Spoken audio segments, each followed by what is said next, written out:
Good evening and welcome. My name is Ann Thompson and I'm a member of the League of Women Voters of Sioux Falls. The League of Women Voters is a nonpartisan political organization of men and women whose mission is to improve our systems of government and impact public policies through citizen education and advocacy. We're cooperating with the City Council this evening to bring you this public forum. Participants in this forum will be 3 of the 4 applicants for the position of a Sioux Falls City Council member from the Northwest District. This position is open because the elected council member from that district, Bob Litz, has resigned his seat to become the newly elected Minnehaha County Auditor. The purpose of the forum this evening is to allow applicants an opportunity to address questions from the public regarding city business and the visions and goals that they have for the city. Although the final decision for the position rests with the current city council members, it's important that this process of selection be as open as possible for the city and its citizens. This council will vote next April 4th. That's next Monday night at 7 p.m. In the council meeting. The League of Women Voters would like to express appreciation to the council for making this forum possible and to the candidates for participating. The forum is being carried live on Channel 16 and will be rebroadcast at the following later dates and times.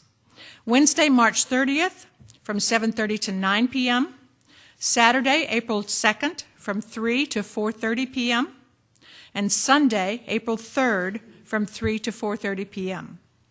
I'll repeat these at the end of the forum. The forum is also available online for viewing. You can go to the website www.siouxfalls, that's all one word, .org, O-R-G, and click on the City Council Meetings link on the left-hand side of the screen.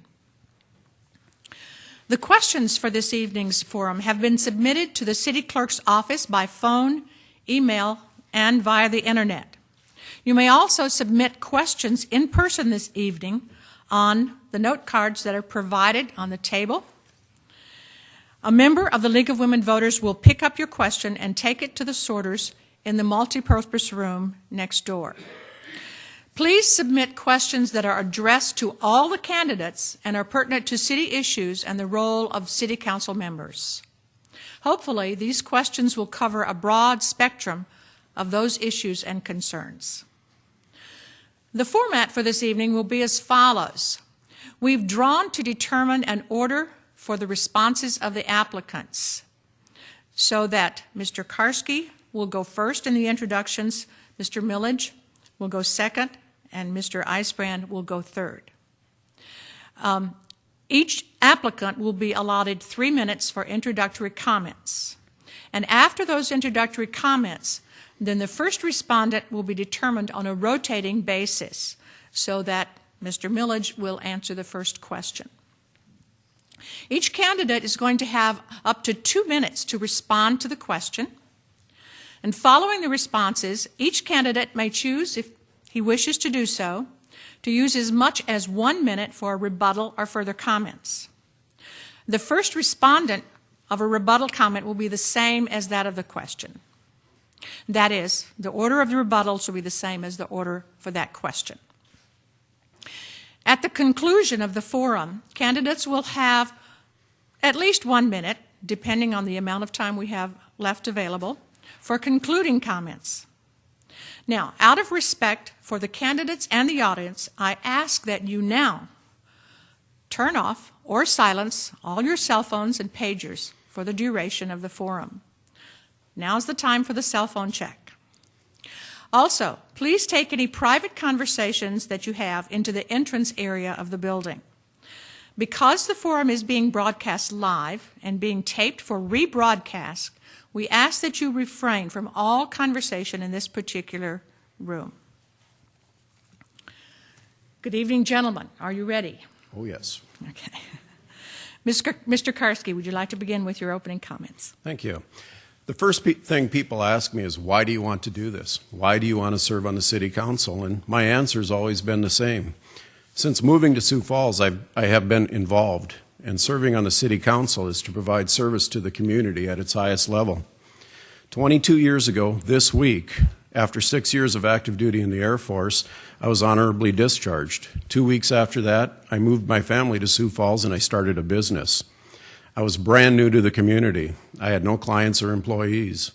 Now my office has a great clientele and employs 6 people. I've invested in my business for growth, and just as importantly, I've invested in the community. Since our first day in town, we have experienced Sioux Falls as a giving and welcoming community, 2 qualities that my family and I have made part of our daily lives.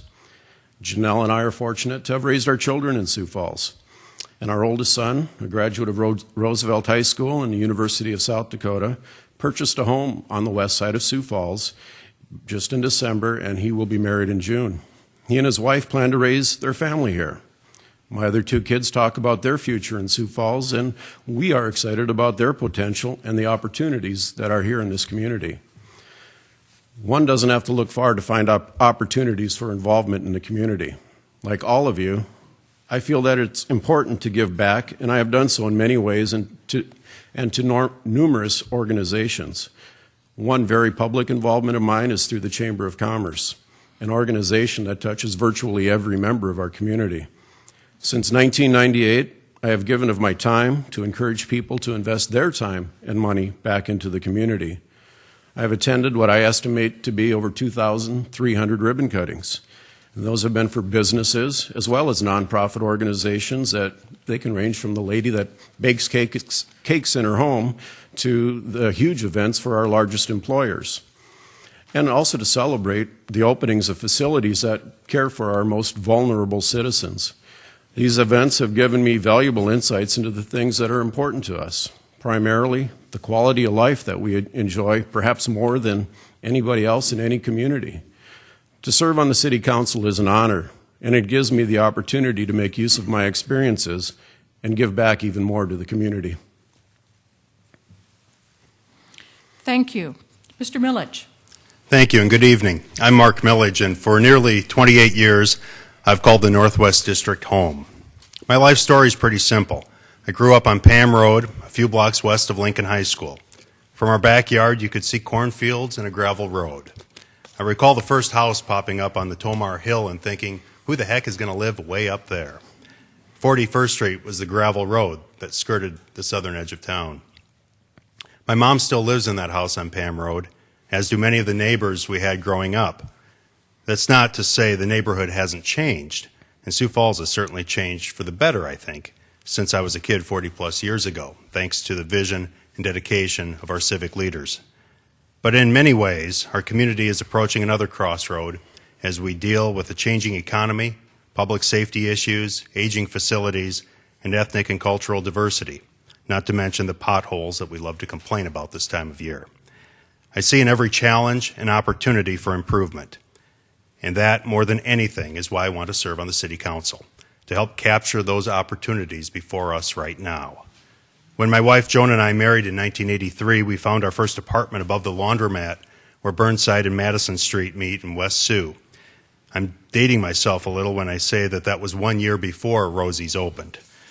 Rent was $215 a month, and Joan worked 3 jobs while I commuted to Brookings to complete my bachelor's degree at SDSU.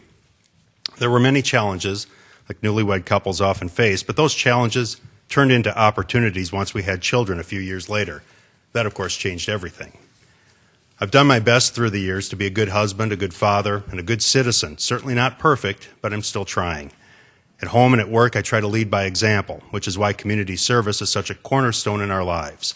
Through the years, Joan and I have involved our children whenever possible in our volunteer efforts, whether it's at the banquet, Make-A-Wish, or Sioux Falls Cares. It helps us as a family to keep things in perspective.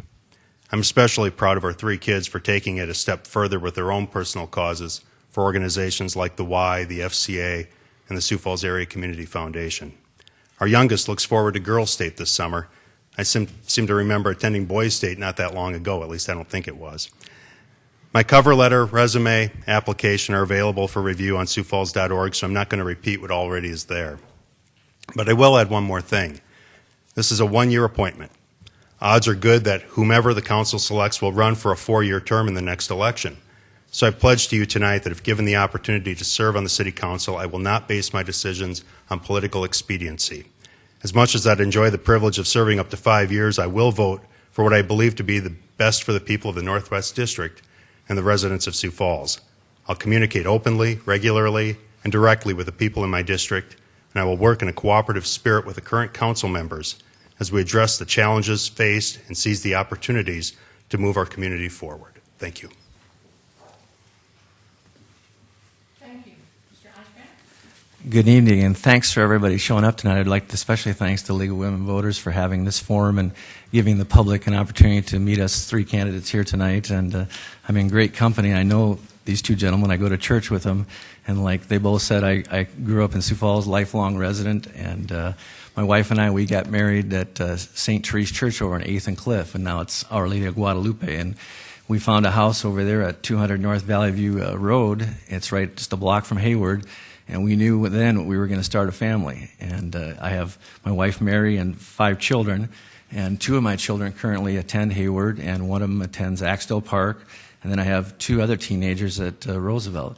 So I keep quite busy, and I understand a lot of the issues and things that go on in the Northwest District, just being involved with Boy Scouts or church activities or any kind of activity with my children in the community. It's fun living in Sioux Falls. I really, just because I live in the Northwest District, the whole town, Sioux Falls is just a wonderful place. And this opportunity, with Bob Litz going to be the county auditor, there's this 1-year vacancy. And I know this has happened in the past because Darren Smith had the same thing, and Bob Litz took his seat. So to me, Sioux Falls is like a small town. When I grew up, I lived over on 18th Street, and my grandma had some rental property. In '94, she rented a property to Bob Litz, and that's when I first met Bob. And I ran for city at large back then when the government changed over here in Sioux Falls to the current formula, the charter. And I always, like I said, I had an interest in seeing what I could do to give back to the community. I really love Sioux Falls. In 2000, I ran again, and the open seat with Mary Glensky after her 8 years, and I ran against Darren Smith and Tim Cann. I actually forced a runoff. I lost by like 4 votes. So I was really, kind of heartbroken, but I didn't give up. So I thought, well, here it is, 2011, and there's a vacancy with Bob, and and like I said, I know these gentlemen here. Wonderful people have come out for this opportunity to fill the seat, but I guess if I was going to try to convince the 7 council members and the public why would they vote for me, is I have a lot of desire and history with watching how this city has grown, and I have a vested interest with my family. I see some of my family members here tonight, and I hope, it's a difficult situation for the council to figure out who they want to work with for a year, and then, like I told some of the candidates already, or some of the council members, that I did intend on running in 2012. So once again, I just want to thank everyone for being here, and I'm really excited about this forum and look forward to the questions that we're going to be answering. Thank you. Now we're ready to move on to our first question, which will go to Mr. Milledge. Remember that you'll have 2 minutes for an initial response, and then when the turn comes again, you'll have an additional minute for further comments or rebuttal if you choose. Mr. Milledge, based on your understanding of the city charter, how do you define the role of the council in city government, and what do you think the role of the council is in relationship with the mayor? In a simplistic way, city council and the mayor is kind of like the executive and the legislative branches of government. It is a strong mayor form of government, but there are limits to what the definition of strong mayor is. The council, I believe, to be a well-functioning council, needs to work together. They need to cooperate, they need to communicate. And that's not easy, even in this process, how one goes about 6, 7 members of a council trying to make this determination as to who they're going to choose. They must do it in open forum, and that's a lot of things get laid out there. I believe that the council has a very distinct role in terms of policy making, and The mayor, on the other hand, is also that person who the face of government, if you will, because the council is a part-time position. The mayor is a full-time position. Thank you. Mr. Eisbrand, do you need me to repeat the question? Yes, just once, please. Based on your understanding of the city charter, how do you define the role of the council in city government? What do you think the role of the council is in relationship with the mayor? Well, like I said, back in '94 when I saw this type of government voted in, it allows the council to be true citizen representatives. I mean, with the mayor, the strong mayoral government, the mayor is almost like a city manager. He takes care of the day-to-day business, and he does a good job of it. But the council have to kind of keep their pulse on the little issues, the pothole issues, or some of the bigger issues like the event center, things that they don't have to worry about. So when you have, a council member, if I represent the Northwest District, people in that district would think that, okay, James will take care of it. So it's tough. I mean, with being a council member, there's a balance between what you need to do and set the policy and work with the mayor, of course, to make sure that, these policies work and budgets and all the different activities that you would be involved as a council member. And when I was running in 2000, I just loved the fact that you could go around door to door, knock on people's door, and see what they thought about what's going on. And if I am voted in by the 7 council members, I would promise to keep that ideal, that I would keep involved with what I've been doing now in the community, and try to understand the views of the Northwest District and what involves for the whole good of the city.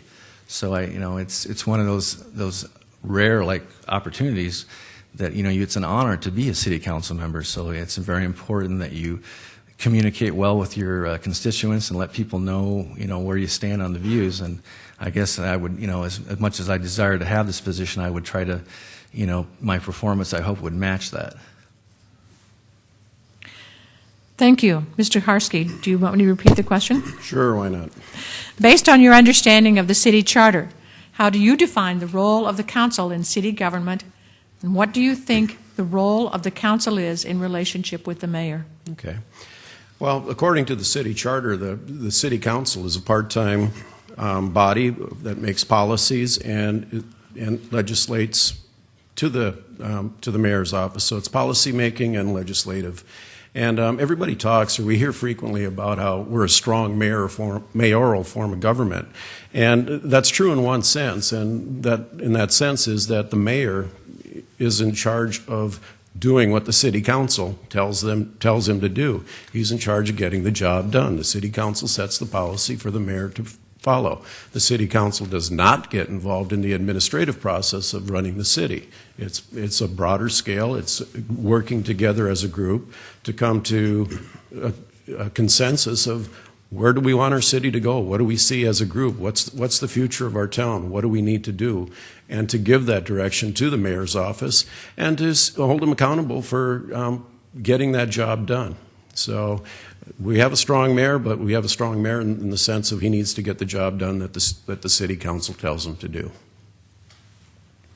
Thank you.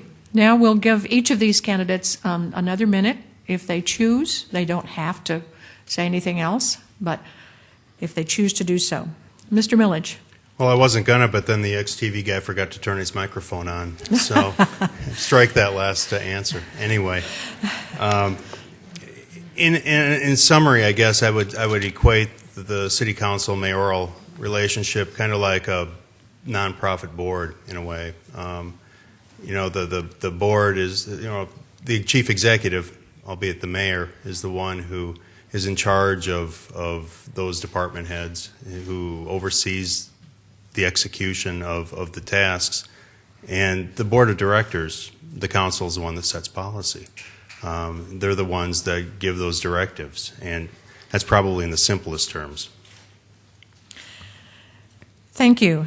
Mr. Eisbrand, do you have anything additional to say? Just a brief statement. I would think, what the council's done so far since '94 has done a real good job. I think each of the mayors so far and all the council members, I see some former council members here, it's it's an important job, and it's like being an ambassador. It's like you're the contact for that neighborhood and for the ideas and the issues that you see in the everyday, and you would bring it hopefully towards the mayor and the staff of the city to make sure that those ideas or concerns are acted on. So I really like the way this government works and the good job that they've done so far.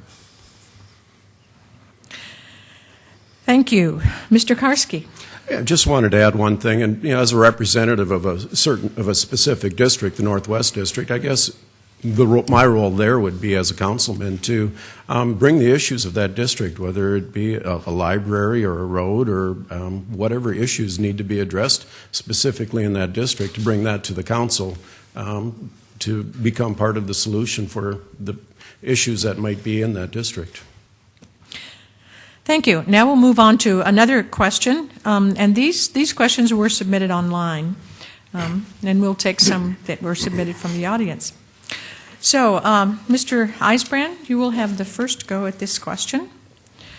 List your top 3 priorities as a council member, and how do you plan to achieve these priorities, especially given that only 1 year is left in the council term that you might be filling? I guess my first priority would be to get up to speed and, maybe not try to fill Mr. Litz's shoes, but make sure that I'm ready for the issues and the commitment to the meeting schedule and the many issues that are involved with the city currently. And I'm thinking number 2, I would make sure that I would look towards some of the more senior members of the council for some direction, since it's just a 1-year stint, that it's important when you're coming in to fill someone's seat that you understand and get up to speed, because like I said, they'll be swearing in like next week, so it's like you're going to be right in the firing line, ready to go. So I would think that I am ready for that. I haven't attended as many meetings as I like, but the city website is really a great avenue for people out there, or myself, or somebody who can get caught up on the latest news and look at all the recorded committee meetings or city council meetings or agendas that the mayor has proposed. And right now, with the event center and the Lewis and Clark project, and the contracts with the city staff, the fire department, the police, and the city workers. I mean, a lot of these things need to be looked at, and it's very important that you get all that information and talk to the other council members and communicate well, so we can get those issues addressed and do what the people expect of the council to get things running smooth. I mean, we've done a good job so far, but it's important that we don't skip a beat with this appointment. Thank you. Mr. Karski, would you list your top 3 priorities as a council member, and how do you plan to achieve these, given that there will be just 1 year left in the council term you might be filling? You bet. Several things come to mind. One of them is communication, and our current city council is doing a fantastic job of trying to open those lines. I know next Tuesday, the night after the council selects the replacement, is an important meeting. It's going to be at the Orpheum Theater, I believe, and it's going to be a public forum on the event center. Communication is going to be is one of my top priorities. We're going to have a big year here in the next year. We have 3 city contracts that have to be reviewed and renewed. It's going to take, communication is going to be a huge part of what a new city councilor is going to have to do. What else? Well, there's some contentious issues out there, whether it be snow gates, potholes, or busing. It's going to take some listening, and not talking, but listening, communication by listening and getting input. I've been to meetings now for over 3 months, all the city council meetings, almost all the informational meetings, and several committee meetings. I think I'm up to speed on most of these issues, and I'm ready to jump in. The other one, primarily or mostly for our Northwest District, is we're waiting for a library to be built, and from my understanding is that's sitting on our mayor's desk right now, waiting to be signed. The project's all designed, planned out. It just needs to be signed off by the mayor. Get that done. Let's get our library on the northwest side of Sioux Falls. So communication, being up to speed, I'm there, and being able to listen to people and talk and address those issues. Thank you. Mr. Millage, would you list your top 3 priorities as a council member, and how you plan to achieve them, given that there's just 1 year left in the council term you're seeking. Well, Dean mentioned the library, and I guess before we get the new library, we'll have to get a new head librarian. There are some issues there that need to be dealt with. Looking through the district, I've driven through the district one end to the other every Monday through Friday since 1984. You get a good sense of what transpires over a period of time. My wife and I go for walks on a regular basis, half hour, 45 minutes, an hour walk through the neighborhood. And one of the things I'd like to do over the course of the next year is to change that route a little bit, to take those walks not only in our neighborhood, near 12th and Sartoma, but in other neighborhoods. It might be the Country View Mobile Home Park. It might be the West Sioux area. It might be that area around Garfield, to get to know the people and get to meet them at their place. Also to have some listening sessions on a frequent, regular basis to get an understanding of what some of those issues are, and to take advantage of technology. I think Councilors Erpenbach and Aguilar do a great job with Facebook and letting people know what's going on within the district and getting feedback onto what some of those issues are. The event center certainly that's a no-brainer. That's certainly a big issue coming up this year, but also the roads and what's the long-term, the 5-year outlook in terms of the CIP, specifically Marion Road and the Ellis Road and West 41st Street, some of those old county roads. We have a bridge on Marion Road that's structurally deficient, and we have an area around I-90 that's ripe for development. And so what are we going to do to meet those needs, as well as what we're doing with the parks and other public works projects? Thank you. Mr. Eisbrand, do you have any additional comments or rebuttal that you'd like to make on this question? Well, I agree with Mark, too. I drive through the Northwest District, and I see the good planning of the city by the new exit there on Marion and I-90, and the wonderful opportunity for development in that area with the University Center being up there, and I'm sure the Highway Patrol likes that exit right there, too. And all the ideas and the school board and how they're going to build a new school. They're going to build a new elementary school in the Northwest District. They're going to build a new middle school. And, being a family person myself, having 5 children, I always think, the planning that goes on and all the meetings that these council members attend and the things that they do today, how it affects the future tomorrow, it's very important. And I'm really appreciative, even, like I said, we'll drive around the Northwest District or anywhere in Sioux Falls, the ideas and the new types of material they're using to fix potholes and anything that they can do to improve the quality of life for Sioux Falls. Thank you. Mr. Karski, any additional things to say?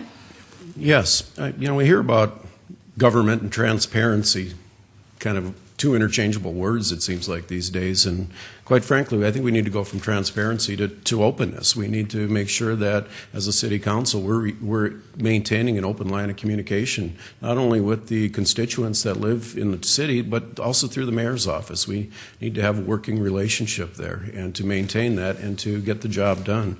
The Northwest District, 41st Street, if you haven't been out there past of Sertoma, that needs work, and I know that there's property that's not annexed into the city on the south side of that, but there's a lot of people that are unsafely traveling that road on bikes and walking and that type of thing. We need to get that widened. We need curb and gutter out there, and we need to make that happen, and it just needs some attention. Thank you. Mr. Millich, any additional comments? Well, just a couple. I've served on the Park and Rec Board now for a little over a year, and there are some issues there that may be specific to the Northwest District, the Spellerberg Pool, and I know that crosses over into some areas, but that's set for replacement. And one of the questions we've been tackling there during this current CIP process was whether that pool be replaced with another outdoor pool or whether we take on that issue of an indoor aquatic center. And there's a large parcel of land there that could convert nicely for something like that. But it's got to be something that people are going to want. The Sanford Complex is also under development in the Northwest District, and that certainly is going to be a real asset to the community. So the only other thing I'd add to that would be in the area of public safety. And this really hasn't come forward much, but there's been some additional gang activity in the area around 12th and Marion, and buildings being tagged and things that are going on, and some of the people there are concerned. And that's something that we've got to address and take a look at. Thank you. Now we've had a couple of general questions. We're going to move to something specific that several of you, I think each of you, has alluded to. We have several questions here about the event center, some online and some from the audience. I'm going to try to summarize them a little bit. In general, describe your feelings about the current discussion. Who do you think should decide the location? If it were up to you, where would it be built? Do you even support or oppose the building of a new event center? Do you think bonding for the event center is a good idea? Or do we need to get more creative with funding, like a corporate entertainment tax, private sponsorship? And do you think we should have a 60% approval rate from the voters when it comes to bonding? So some general and specific questions about the event center and your feelings about that. And I will repeat this question as needed. But Mr. Karski, could you get us started, please? I don't think 2 minutes is nearly enough time to answer all those questions. I get, talks about feelings. What do I feel? What I feel is, not as important as to what is the study that was commissioned going to show?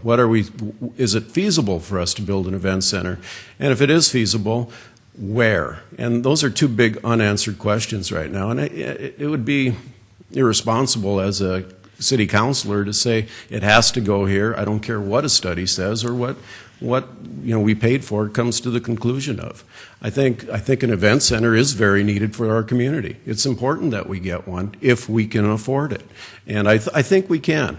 Bonding 60%. Our laws already talk about what needs to be, or what percentage of voters need to be approved. I don't think we need to go about changing those rules to just for this one item. I think it's going to be a public vote. I think it's going to be up to the city council to look at the studies, make the best decision that's best for our community, and to let the public, or to get the public to buy into that. That's going to be the task of the city council, and it's going to happen quick. And we're talking November is when this could all come down. That's not a lot of time. So it's going to be a very good, tough row, or maybe a long row for the city council. And it's going to take some work. It's going to take communication. It's going to take getting the community to buy into it.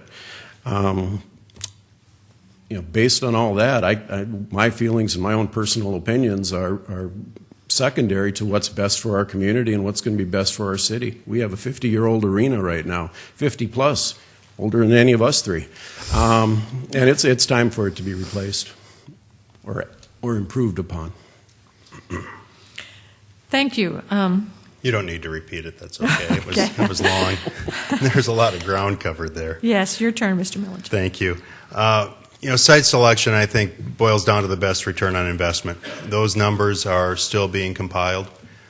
They're talking about the week of April 18th when we'll have a big presentation. Bringing everything together. As Dean mentioned, there's another public forum scheduled for April 5th, and I strongly encourage the public to attend. This one's going to be a little different because not only will they have the display set up where you can talk one-on-one, but there'll also be more of a forum kind of like this with a moderator and questions and an opportunity for the public to all hear the same answer, so to speak. Financing. That's really what the vote's going to boil down to. How are you going to finance this thing? How are you going to pay for it? And ultimately making that decision on whether we can afford to finance it through whatever means before it's even considered to be sent to a public vote, whether that be in November or next April or some other time in the future. And then what's it going to cost to operate it? Because those are going to be costs that we'll have to bear for those next 50 years. In the last couple of weeks, I was out at the arena and had an opportunity to talk to Terry Torkelson, and he was sharing with me the challenges that they face at that arena, each and every event where they have to literally flush the toilets before and after the events. The scoreboard that we're hearing about, that's a DOS program going back 20 years where they have to buy parts off eBay in order to keep things operating there. But if they weren't doing such a great job of keeping that facility clean and keeping that facility functional, we'd have been having this conversation and acting on it a long time ago. So in some respects, it's amazing to go into a facility that old and have it that well maintained. So I guess we have a rebuttal period, and there's a little bit more I can add to this, but I'll pass the baton over to Jim. Well, thanks, Mark. Yeah, the event center, I guess being a baby boomer myself, I'm as old as the event center, so I know how I feel. So I'm thinking, this issue's been around for a long time, and that's probably the most important question that the public wants answers, how we're going to pay for this. And I support the event center, but we got to, figure out bonding or however, what kind of revenue. We can kind of look at what the revenue by improving a facility like the arena would bring back to pay back that bond or whatever, how we fund it. So, you can look around. These people that were on the committee, there's been like 3 committees that have studied this. They've done a wonderful job of, doing the research to see what we need to do. And, the economic impact on the location, that is important. But, we've spent the $500,000 to have this company look and see where would the most viable and the best, place be to build it. And if we get it built, it's just like Field of Dreams. If we build it, they will come. It's almost in the presentation, how are we going to sell this to the public? How are we going to get the public to understand that they're going to spend this much money on a new event center? And in thinking about it today, I've been out to the arena too. I went to the Summit League, and there's so many things going on at that arena, and some of those venues we might lose because if we don't update it. So, it's a real important issue, and looking around and thinking about all the different places. I think first we figure out how we're going to pay for it and how big we're going to build it, and then where we're going to put it, and then if we have our act together as a council or whoever makes this decision, it'll make it easier for the people to vote on it. Thank you. Mr. Harsky, do you have anything to add to that? Yes, we talk about location, I guess, is probably if we can afford it, the next most important thing. Where are we going to put this thing? And a lot of people, or a group of people, is big on building it downtown. I'm saying here, if building it downtown is the right thing, let's build it downtown. If building it downtown isn't going to work, isn't going to get it built, let's put it where we need to put it. But we need to get it built. What's going to make the decision? I think the return, the money that we get back. We have to make this event center return money back to the City of Sioux Falls. There's a study out that says that if you put it by a big box store, if you spend $100 in a big box store, $40 stays in our community. If people spend $100 at a local business, $60 stays in our community. That's a 50% greater return for shopping locally to get people to buy locally. So that's just that much more revenue for our city. So we need to put it where it makes the most sense. Thank you. Mr. Millage, anything additional? Just a couple of things. Dean mentions, the premise of building this event center downtown, and there is a group, and I've been involved with the group Build It Downtown. It really came together as a result of some folks after a couple of meetings with the Downtown Sioux Falls organization and seeing event center on the agenda and being passed over without any discussion. It came to the realization that even the folks that whose job is to promote Downtown Sioux Falls had given up on the possibility and the prospect of a downtown event center. And we looked at each other and said, when was this decided? It hadn't been. And so really the premise was to get it out there in the discussion more than anything else so that it be fully considered. And I think we're at that point now where it is being fully considered. One final thing, unless something's changed since my discussion with the CEO of the Stampede last Wednesday night, I talked with Gary Weckworth. No one's approached Gary as to having the Stampede be an anchor tenant at this new facility. Wherever it's built, we're going to need anchor tenants to help pay for it. Thank you. Mr. Eisbrand, do you have anything additional? Well, there's not enough time to discuss it, I'm sure, tonight, but these gentlemen have had some good points. And, in my profession, working at Daktronics, I've been in a few event centers myself, and I understand what Mark was talking about, just even the cost of replacing the scoreboards or keeping the arena viable for events that we have now or in the future. It's a tough decision, but I really think with the private sector here in Sioux Falls and maybe some things that are working behind the scenes, we get kind of caught up in this location issue, which I don't think is as important as how we're going to pay for it. But we really need it. You look at all the different ideas here. It's like we need it, but can we afford it? And everything else should fall into place as these decisions come out, and we get that information on the 18th. Thank you. Well, now that we've taken care of the event center, let's move to money.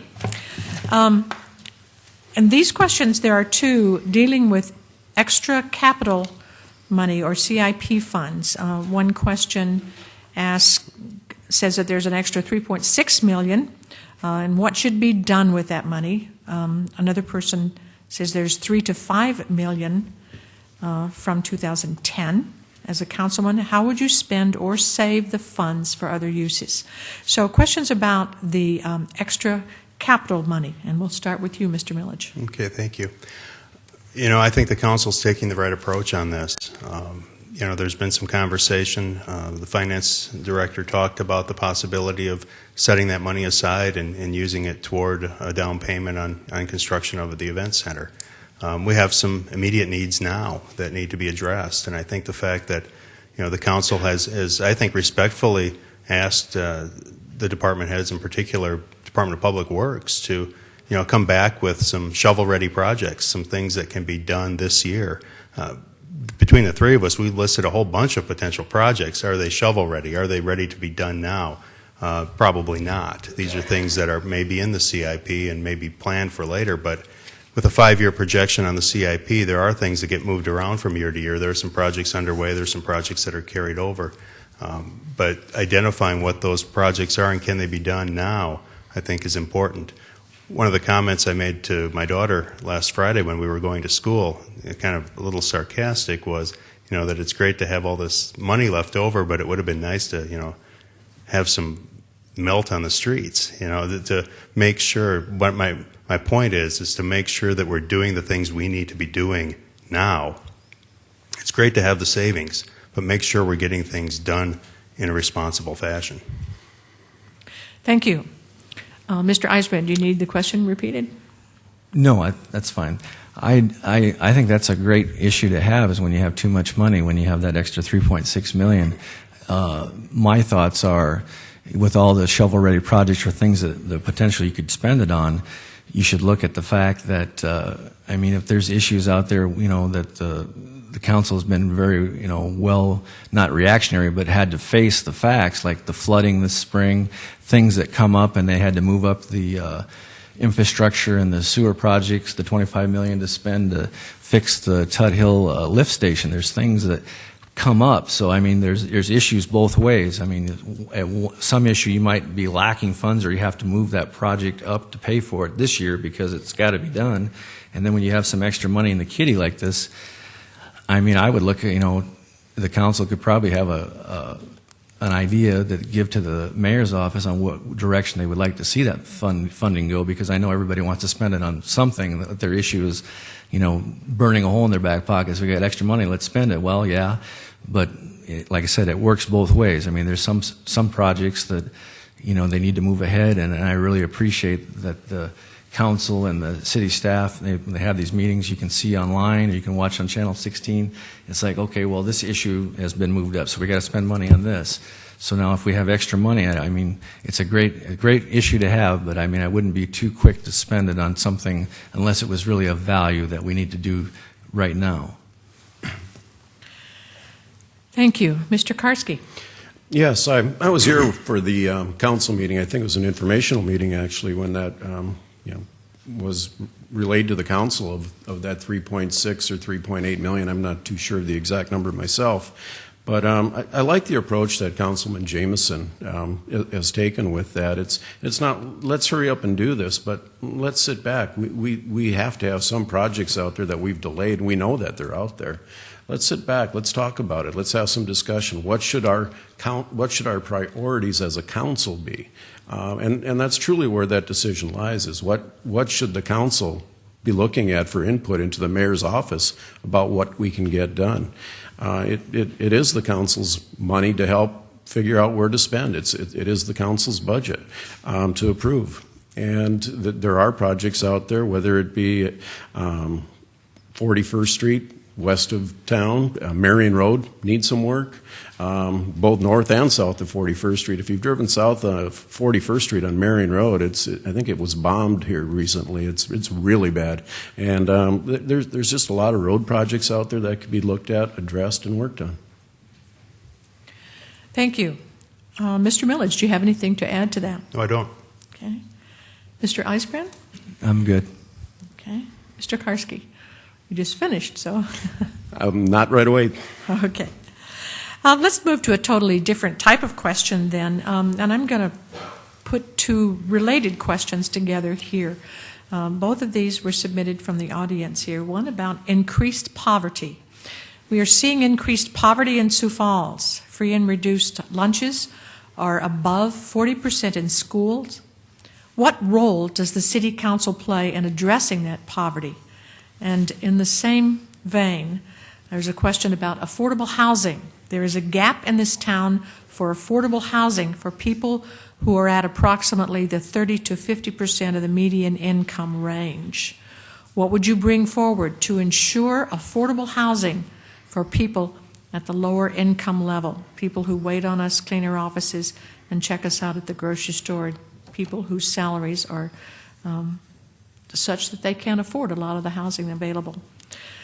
So we will begin that question with Mr. Eisbrand.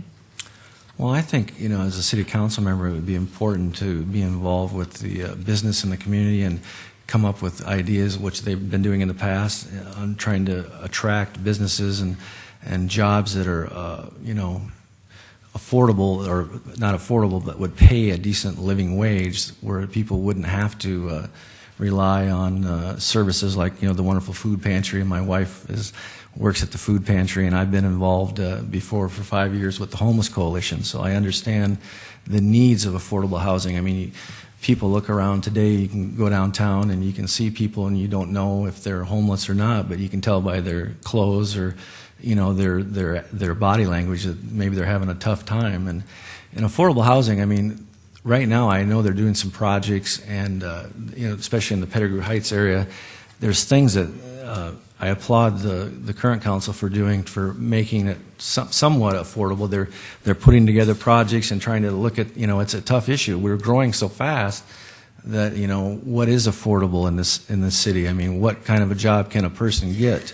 I know my wife sees people come to the food pantry all the time from California or from out of state, and they don't have any money or a job, and they came here because they see on the internet, Forbes said we're one of the better cities to live, and they want to come here and they see we have low unemployment. But does that low unemployment mean it's a part-time or a full-time job? So anything the council could do to, bring businesses or bring manufacturing, I mean, like working for Daktronics, I know back in 2006 when I started, they expanded here to Sioux Falls and opened up a plant. And then later in 2007, they opened up a plant in Redwood. I mean, and it's a South Dakota business. Anything that we can do to attract, manufacturing or any kind of a job that would make a living wage to help people have affordable housing and be able to live comfortable with the quality of life that we have today would be great. Thank you. Mr. Karski. Yes. I mentioned when I moved to Sioux Falls, I'd never really been to this community except for a weekend, couple weeks earlier, just to check out Sioux Falls. Moved here, my wife and I, neither one of us had a job. It wasn't easy. It was difficult. And people need a hand up sometime. Not a handout, but a hand up. And I think this community does a great job. There's a lot of resources out there, and it's mainly getting people to use those resources and be able to help them find those resources.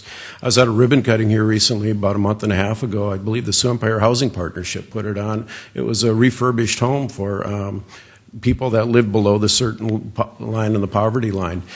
Beautiful facility. It was an old home. It was blighted, and it has just become a fantastic home with, I believe, 6 or 8 units in it.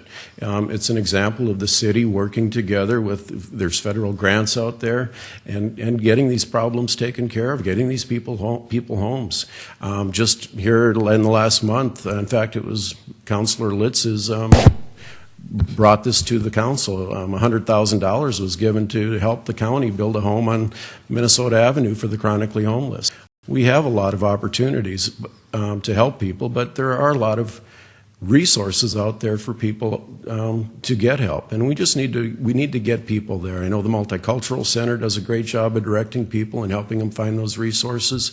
We're a good community. We help people, and I see that going on, and I hopefully nobody falls through the cracks, but we can be there to help them out. Thank you. Mr. Milledge. You know, one of the roles of a public servant, I believe, is to help those who can't always help themselves.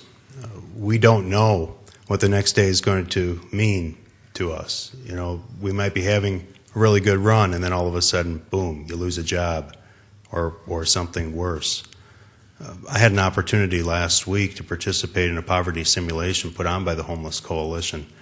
And I'm almost embarrassed to say that, because I could leave and have a nice meal and go back to my home. But for a span of about 2 hours, I played the role of an 85-year-old homeless woman trying to navigate the system. And although I'm 47 years old, I played the role well because I was confused. It was very confusing. I have an opportunity as president at Killeen Community College. We're a United Way agency. One of our programs, our Bridges English Language Learners Program, receives funding from United Way. So once each quarter, the heads of these different agencies get together for our quarterly agency forum. I tend to call it the doom and gloom session because oftentimes that's what it is, and this last one was no exception.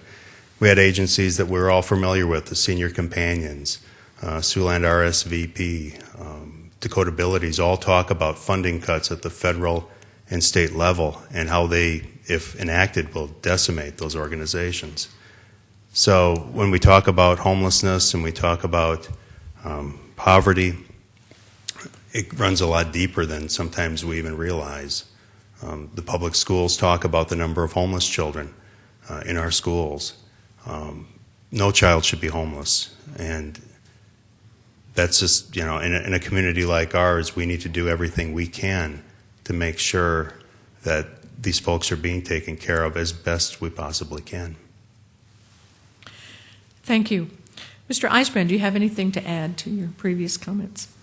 Well, I do think it's important. I mean, a lot of times the community is judged on how well they do help the lowest income people or the people that need the most help. And I would give Sioux Falls an A on that because the benevolence of the people in Sioux Falls that give to charities like, the St. Francis House, Julie Becker runs that, and some of the people that the Salvation Army, and there's so many opportunities here in Sioux Falls for people to get help, and I know they have the volunteer line. They can call the information number and find out these resources, and it's really important. And I think, some of the council members have been working with, like I said, these projects for the affordable housing. So I think we're in the right direction. We just need to maintain that level of support for the unfortunate people in our community, and also anything we can do to attract, like I say, business to this community to help have an affordable and living wage job.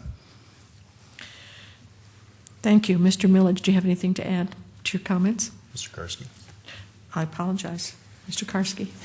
Yes, I do. Mark, myself, and Jim, I don't think anybody has to tell us about the homeless and the poverty and these things in Sioux Falls. We've been there. We're involved with these organizations. We all three help. So I think we all have a very good grasp on what is happening out there and what the needs are. So it's good to help, and there's so many opportunities to do it, and I'd encourage everybody to do it if you haven't yet. Now, Mr. Milledge, do you have anything to add? Yes, I do. Thank you. Also, in my job at Killeen, we're members of the Whittier Neighborhood Association, and I've had an opportunity over the last few years to see how that neighborhood has transformed into something I think is really on the cusp of something very special. I've served on the banquet board for 6 years, and as I said in my opening remarks, I love a challenge, and that was one of the reasons why I quickly accepted that challenge, because I knew they were in a position where they were going to need to find a new home. They were located at the time on North Main behind the parking ramp at the Holiday Inn, and we found a location. It was where 8th and Indiana. But was the banquet welcomed when they first came there? Not by everyone. There was a real fear of the unknown. But you go back there now and you ask people, how's it working? It's working great. It takes communication, it takes an open door, but things are going well there. And that's something that I think the folks in the Whittier neighborhood can be very proud of as well. Thank you. And again, here's a totally different kind of question. Mr. Karski, we will begin with you. Do you believe that public funds should be used for facilities for indoor swimming and/or hockey and/or tennis? And or a lot of different other functions, I guess. Yes, I actually do. It's not always, and we have all sorts of different teams or organizations, whether it be swimming, hockey, tennis, etc. And it's not just the rich kids that should be able to do these things. Everybody should have an equal opportunity. And it does take, we have libraries for everybody too. It takes the city or the community as a whole to probably come up with enough funds to make these things happen for everybody. I guess I'd rather see kids constructively using their time playing hockey or swimming or playing tennis than I would see them sitting on the corner wondering, what can I do? How far can I throw this rock? What will it go through? So yeah, I think that we do have a place in our budget and in our community for using public funds for these types of facilities. It's for the betterment of our whole community. Everybody can enjoy them. It's not subject to income guidelines or ability. It's fair for our community. Yes. Thank you. Mr. Millage, how do you feel about public funds for these type of indoor facilities? We live in a cold weather climate, and we can build more swimming pools for outside that are open, some of them at best for 2 months. Spellerberg is one of the last to open, one of the first to close, and it's falling apart. Our hockey facilities, indoor hockey is embarrassing. And outdoor this year, we had a little bit of a warm spell. You may not recall it back in February. And the Park and Rec Department was inundated with emails concerned about shutting down the ice rinks so early in the season. And so if you have these facilities, public-private partnerships, it's not all public money. But if you have these facilities available to all, when you have that public investment, you get that ice time, you get that tennis time, you get that swimming time, but you also have facilities that are at least on par with the smaller communities in South Dakota. When you have to take a girls' state hockey tournament and move it to Iowa in order to host it because your facility is inadequate and there's a problem, you've got a serious issue. Money's an issue for some of these organizations. They need that support. But it is a public-private partnership, and we've had the opportunity on the Park and Rec Board to see some presentations recently from both the Tennis Association and the Ice Sports Association. It's some real ambitious plans, but they've also taken a very measured approach, and it's encouraging, at least using ice as an example, it's encouraging to see them finally getting their act together, because you see different organizations. There's figure skating, there's ice hockey. It's not just one group pitted against the other. They're working together. We need to see more of that. Thank you. Mr. Eisbrand. I would just like to reiterate what Mark said about the private and the public relationship. I think, having children in junior league football, and I know they're moving the fields out there by the airport from Riverdale Park, and seeing the shining example of like Harmadon Park and how the Men's Softball Association worked together and got that facility really going well, and then bringing these tournaments to Sioux Falls, which has a great value of economic impact with all the people that come during the summer to play in these softball games. And I know that there's been some struggles with the hockey community and the amount of ice that's available here in the city. And then thinking about soccer too, the big soccer tournaments that we have. I know that Councilman Rolfing is involved with soccer, and I think up to date, most of our activities here in this town, we have a lot of good facilities, but there's always people wanting more. And if it was in the budget and we could afford it, yes, I would support spending public money for those facilities, but encourage, like Mark said, the private sector, meet with these associations and see what we can do. I mean, sometimes you got to think out of the box so we can get more ice in this town for the hockey players, because I know that, growing up, I didn't really get into hockey. I used to skate at McKinnon Park, but like Mark said, some of these parks, it's all depending on the weather. And then we look back and what we did with Drake Springs. Did we make the right decision there? Should we have built an indoor pool or an outdoor pool? I know I swim at Spellberg. I buy the wristband and for my family, and I go swimming at all the pools during the summer months. And it's, Drake Springs is always full now. Whenever I go there, I can't go there because it's full. So in hindsight, I mean, it's very important for planning and working together with the private sector and these associations with whatever sport or venue to get a facility built. I mean, I would support that. Thank you. Anything to add, Mr. Karski? Yeah, a couple of things. We talk about private naming. That's always the best option to pursue. Hey, let's try to find somebody to help us with half of this, and then maybe the city will kick in the other half. And you go to Brookings, you talk about ice facilities, the Larson Center up there, and just all around some of the nice facilities that we have in communities that should be here. But the other thing is, I think we lose sight of is, not what it costs, but what does it bring to town? When you bring a softball or a soccer tournament to town, and you've got 100 or 200 teams, you got that many kids, you got twice as many parents, you got grandparents. These people are all coming to town. They're shopping, they're staying in our hotels, they're eating at our restaurants. What does that bring into our community? It's times how many years? I mean, it's a one-time fund or one-time cost to build, but times to how many years to reap the economic benefits of actually building that and getting people in our community. It's phenomenal. Thank you. Mr. Millage, anything to add? Well, I'd say, I agree with Dean on the commerce side of that. There's no question that these tournaments bring in huge amounts of money. And some of those tournaments, we can recall the soccer tournaments in particular that have had people commuting in from hotels in Brookings and Sioux City because we didn't have the facilities to house them. We have the fields, but not the hotel rooms. The public-private partnerships I'm talking about are really those that are already underway. And I think good examples with what they're doing with the football fields, what they're doing with the hockey, the ice association, what they're doing with tennis. In that those are the groups that are going out there raising money. The Ice Sports Association and the Tennis Association have both been approved for chamber capital appeals campaigns. Those will both happen, I believe, in 2013. And so part of our responsibility, and I'm saying our as park board, but ultimately as a city, is to provide some matching funds for those campaigns. And those are the people, they're the ones with the passion for these programs. They know where the money's at. Thank you. Mr. Eisbrand.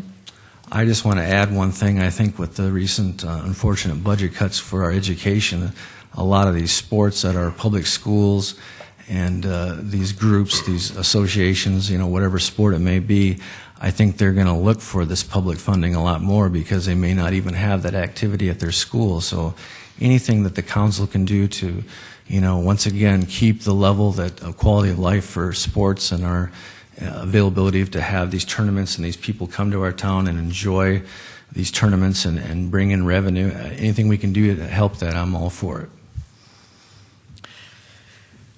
Thank you very much. Now we'll switch gears again a little bit and have a question about the Lewis and Clark project, which is, as we know, sort of essential to the city. But given the federal budget, this question asks, how should Lewis and Clark be funded to get the job done, to get it done? We'll start with Mr. Millage. Well, I thought yesterday's council meeting was very, for lack of a better term, informational.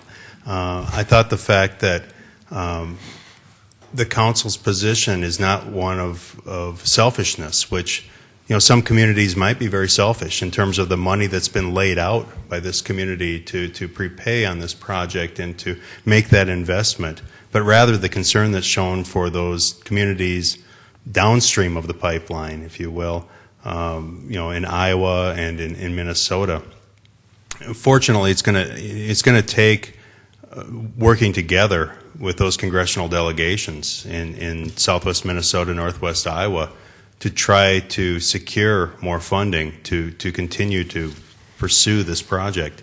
we're at that point now where they're, borrowing against the future to start to get the water flowing through the pipes.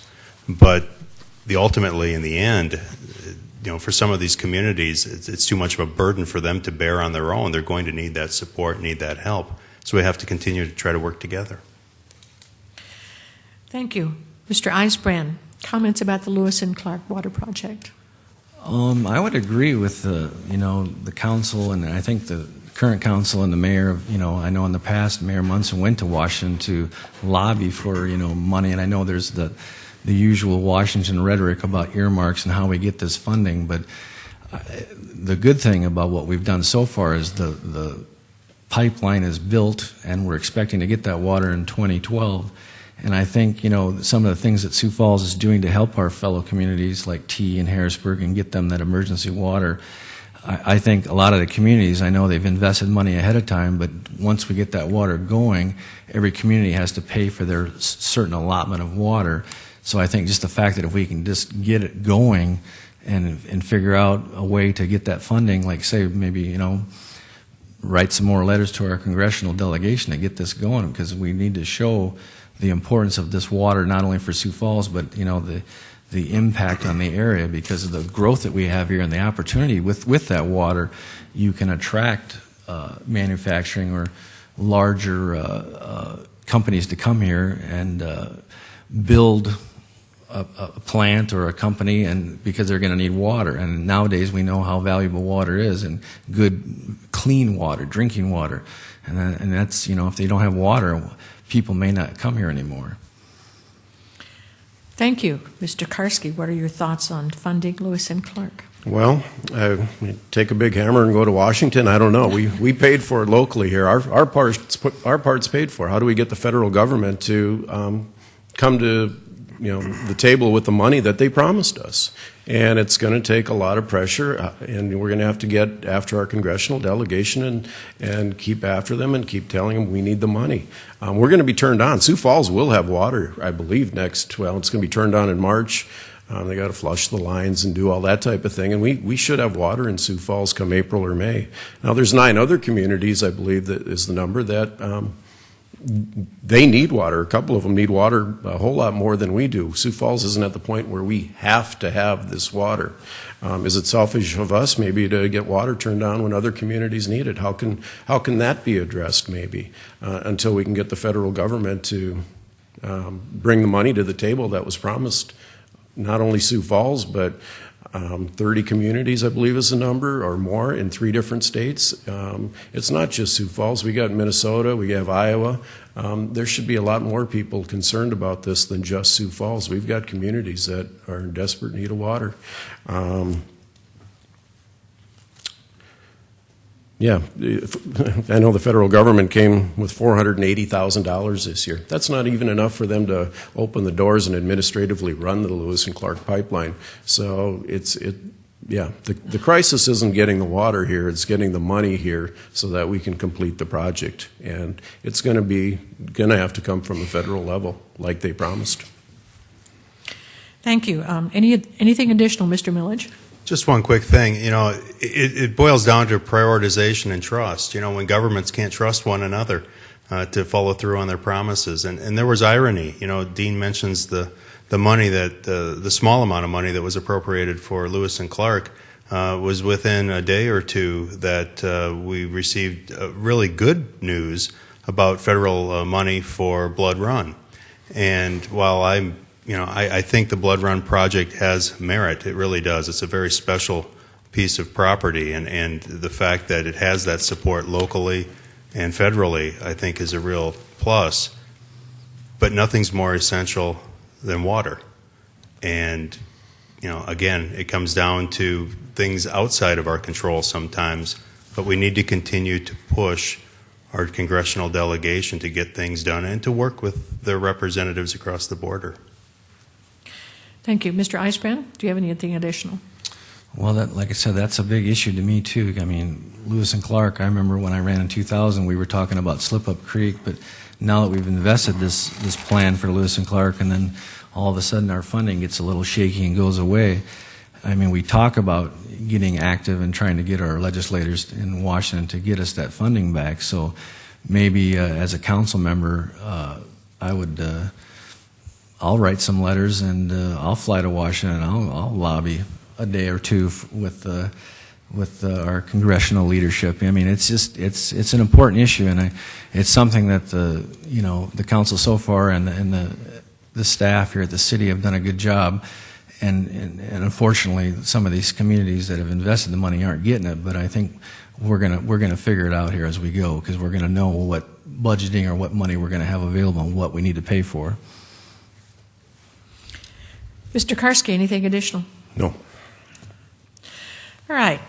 Here's another question about the city and an issue that has come up about railroad tracks. And the question is, do you support moving the railroad tracks out of and away from downtown Sioux Falls? And if so, how should this be paid for? Mr. Einsbrand, you go first on this question. Well, once again, that's one of those issues where there was supposed to be some federal funding to help move those. And I know there was a site out by Brandon that they were looking at moving. And I know they've moved some of the tracks, in the past few years up towards the airport. And, I mean, that's kind of one of the sticking points, too, on the development of the event center. I mean, if they move the tracks, then they'll have room to move, facility down there. So, I mean, there's a lot of hinging decisions and things that are going on that create more problems than what people see. It's like, okay, well, if how are we going to pay to move these tracks? We want the railroad to provide the service to the city of Sioux Falls, but where are we going to put these tracks to store these train cars and open up that area downtown? I'm not sure where that federal funding went, but I mean, once again, we're going to have to lobby our legislators to get that funding, move the tracks, and keep with our plan on what we want to do with that downtown site as far as moving the tracks. Thank you. Mr. Karski, what are your thoughts on the railroad tracks and moving them?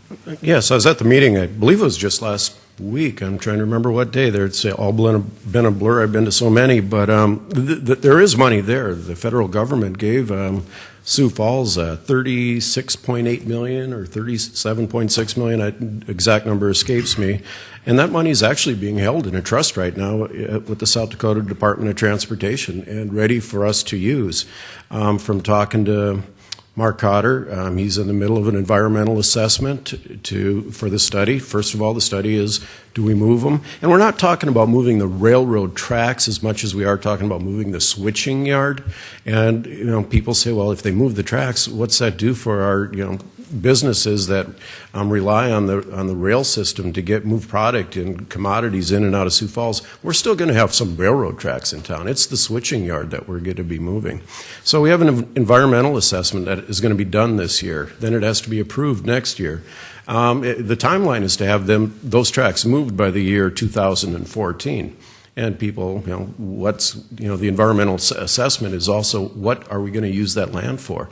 It can't be for a parking lot. I don't think the federal government wants us to spend roughly $37 million for a parking lot where the switching yard was. We're going to have to show that we can do something with where that property is and develop that part of our greenway, shops and businesses and that type of thing. So it's going to be important for us to make sure that environmental assessment is done properly and that it shows that we can benefit from getting this job done. So the money's there. We can get this done. We can make it look good. We can improve our community.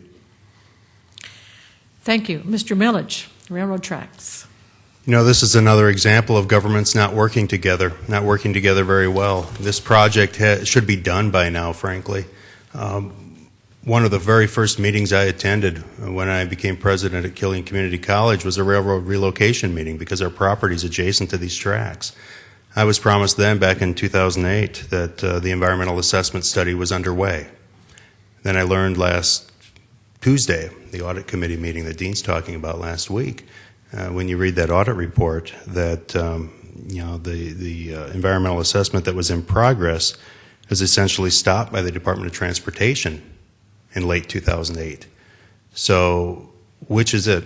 Is it underway? Is it on hold? Is it moving forward? We have a timeline now that says 2014, but you start to become a little skeptical. And so you need to continue to push this issue, and I think it's great that the council has requested regular updates. I believe there's one next Monday on this issue. Now, the current administration may be on top of this, but the history shows that we're not monitoring this project and we're not pushing this project forward. $40 million were earmarked years ago, and currently, as Dean said, about a little over $36 million in that trust fund. The concern is, in an era when governments are trying to bring money back in that's not being spent, how secure is that money? And I know we keep being reassured that that money's secure, but we were also reassured that the environmental assessment was underway as well. Who do you trust? Who do you believe? I want to see it done as much as anyone, and I guess I get some rebuttal time where I can finish this, so I'll be quiet now. Thank you. Mr. Eisbrand, do you have anything additional?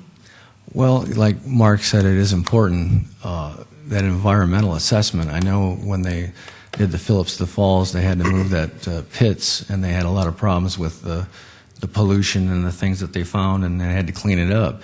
So we only can imagine, I know that Zabel's used to be down there under the 10th Street Viaduct, and they had some problems there. And then the Statue of David, they had to move that because of the coal and the old sludge they found under there. So hopefully we don't run into a bad situation when they do this environmental impact study and then they figure out what's under that ground when they move those tracks, that we don't run into more problems like, with having that money in the trust. Is that going to be enough? Because nowadays we know any kind of environmental cleanup is going to cost more. Mr. Karski, any additional comments? Yes. I like the way the current council is going with this, and they're keeping the plan on track. No pun, well, pun intended, okay. But not only with this project, but the event center, keep us informed. If we don't keep this in front of the council and in front of the public, it can fall by the wayside. And all of a sudden, what happened to that assessment? Well, the government, or the federal government, said we had to put it on track or off to the side for a while. Well, there are things that the council can do and ask that it be addressed at the federal level if it falls by the wayside. So, yes, the council's doing a good job, and they're doing the right thing by saying, okay, once a month or once a quarter or whatever the plan is or the project is, we need to be involved. We need to be informed. We need to keep it moving. Okay, Mr. Millage, now you can finish your statements you. about the railroad tracks. Jim mentioned contamination, and I know on the current River Greenway project that 5,000 tons of contaminated soil have been hauled out of that project to date. So we know there's contamination in the area. To what extent depends upon what's underneath. We also thought we'd hit bedrock 6 to 12 feet down, and in some places it's a little deeper. So you never know what's under that soil. Jeff Hazard, in one of his many dreams, put together a master plan for downtown, and it includes that railroad relocation area with expanded riverfront, office buildings, and dreaming of what that potential area could end up being. We're moving slowly in that direction, but again, we want to see progress. We want to see things happening. And to date, there's been money spent, but our eyes aren't seeing it yet. Thank you. I think we'll have time for one more question. I might ask you to be very concise with this one. This is about recycling. It says that you currently have a recycling business in your district that's trying to find a new location. If the city fails to find them a feasible alternative to the stockyard site, would you support their move to the stockyard site? Mr. Karski, this goes to you first. I know that went before the Parks Board, and I know Mark was involved in that decision, and I have to wholly support what the Parks Board decided. We're looking at developing our the falls area into a nice place, and I don't know if putting a scrap metal recycler right there would probably be the right thing. And I know one of the reasons they want to move there is because of the access to the railroad tracks, and it kind of goes back to our last question. If we're going to be moving the switching yard and making additional tracks, is there a better place for this? Does it have to be moved in the next 6 months? Probably not. Sometimes we get a little bit in a hurry to get things done, and we're doing the right thing here again, and saying let's look at all our options. No, I do not support putting a recycling yard there.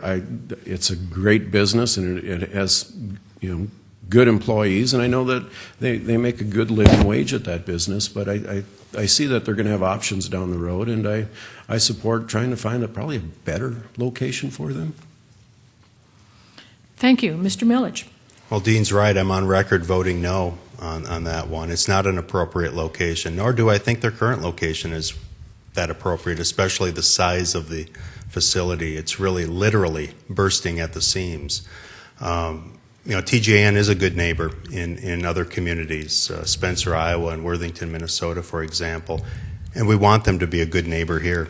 But someone somewhere has to find a site. And one of the reasons I was concerned when this was brought before the Parks and Rec Board was that the recommendation from the planning office was that this site was zoned appropriately for a scrap metal yard. Therefore, we can't find any other location. Well, there was a time when they were looking at a location north of the airport, and there were two arguments used to jettison that proposal. One was that it was in the floodplain, and two was that people coming into Sioux Falls would be flying over and it wouldn't be a real attractive first view of Sioux Falls. Well, I don't know that being in the middle of downtown at the old stockyard site is necessarily the best view of Sioux Falls either. I think that there are appropriate places. I think that we need to look harder, and I understand that they are. The timeline keeps getting pushed back. It was going to be a couple of months, and now it was August when we voted on that, so it's been a while. But I'm hopeful that progress is being made. There are a lot of rail lines out there, and there are a lot of areas outside of the city limits or near the city limits, near the interstates, where this could be a more appropriate facility. Mr. Eisbrand. Well, being in that neighborhood, only living a couple of blocks from there, I guess I won't hear the train whistles anymore early in the morning when they're picking up their scrap on the Eastern Ellis Railroad.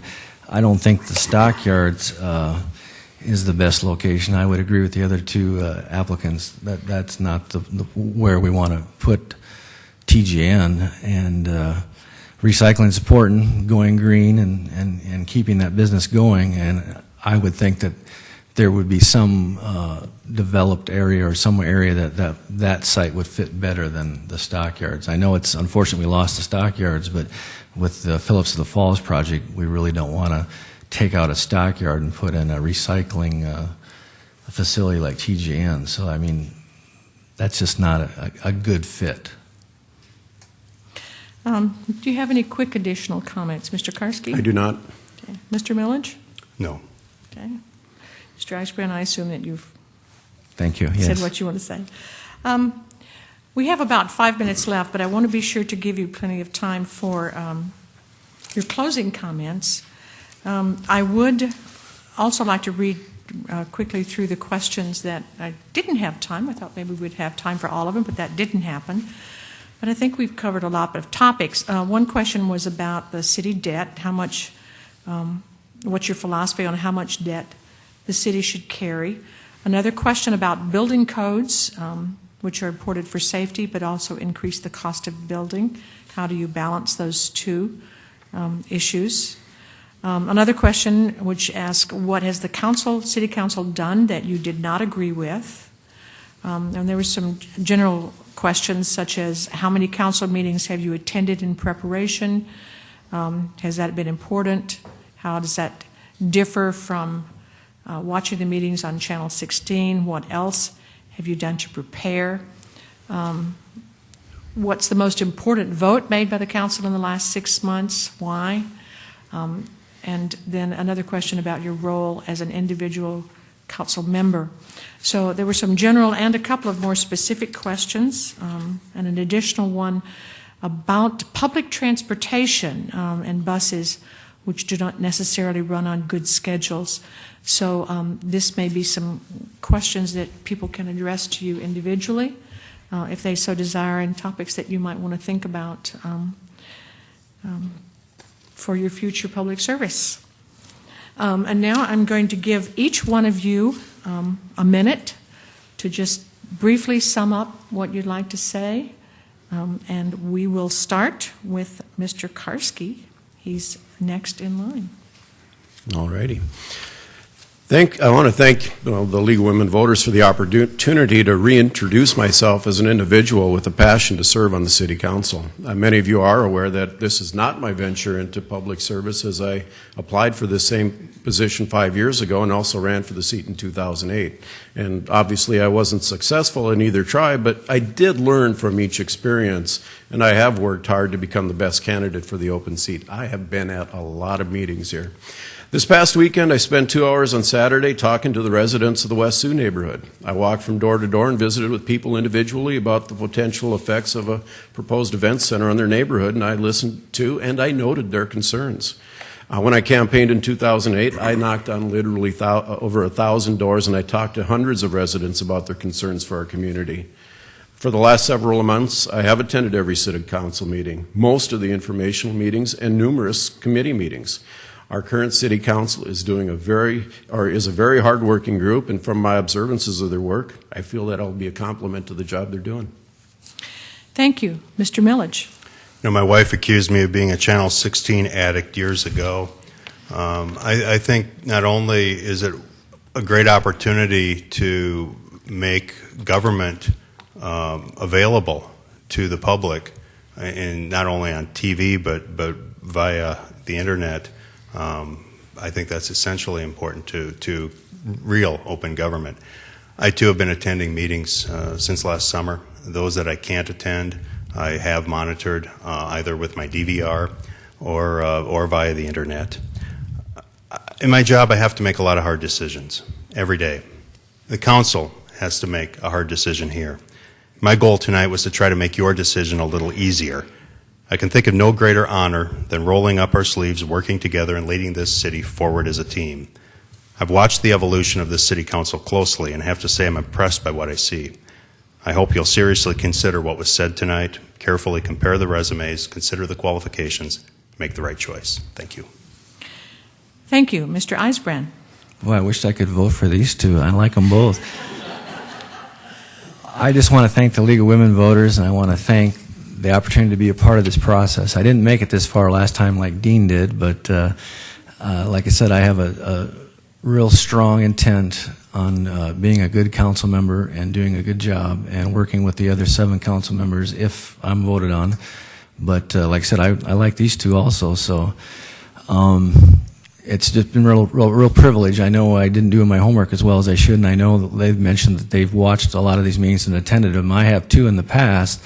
And like I say, the medium nowadays, I mean, with Facebook and Twitter and the www.siouxfalls.org, it makes it really easy to cheat and see what's going on. Because I did spend a lot of time in front of the computer the last 4 months looking at all the issues and trying to be up to date.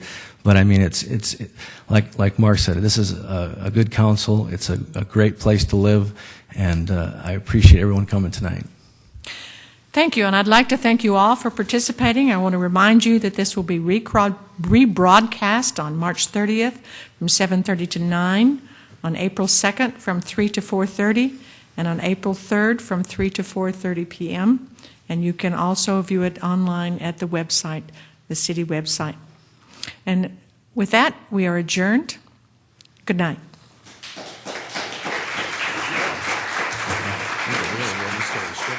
Oh, I like you two better.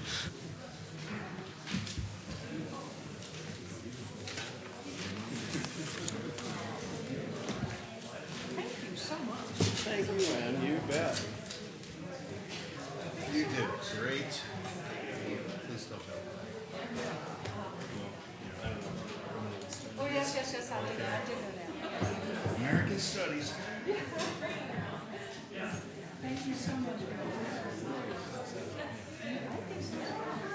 And thank you for participating in poverty simulation too.